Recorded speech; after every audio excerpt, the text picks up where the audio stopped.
नमस्कार बरं का सगळ्यांना. तर पहिले माझं काम सकाळी चालू झालेलं काम संध्याकाळी 12 वाजेस्तोवर असतं बरं काही काम.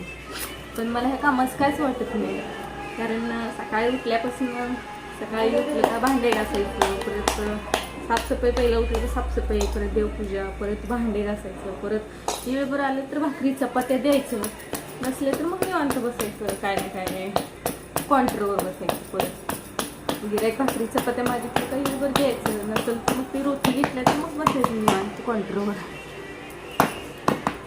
पण मला हे ना रानातल्या बरंच ही हॉटेलचं काम भारी वाटतं बरं का.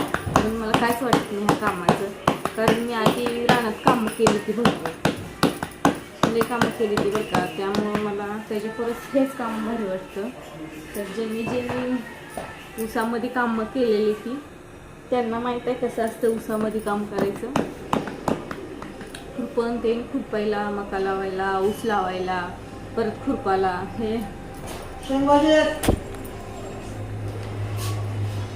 आणि पहिलं हे कामं केलेत बरं का. ऊस लावणीपासून ती हे करण्यापर्यंत बरं का. काढायचं काय तरी काढलं मी, पण लावणी ते खुरपायला जात होतं.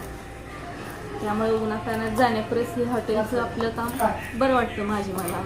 त्यामुळं मग हेच चांगलं वाटतं. किती वेळ असू द्या भाकरी, किती वेळ असू द्या, 50, 60, 100 भाकरी असू द्या, 300, 400 चपाती करते. त्यामुळे मला काहीच वाटत नाही चपाती स्वयंपाकाचं.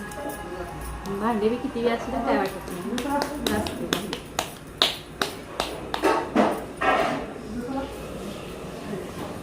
उन्हातानाचं मग परत हे बरं नव्हतं का सांगू. घरात आपल्या घरात करत नाही भाकरी भांडे तर असतं भाकरी चपाती.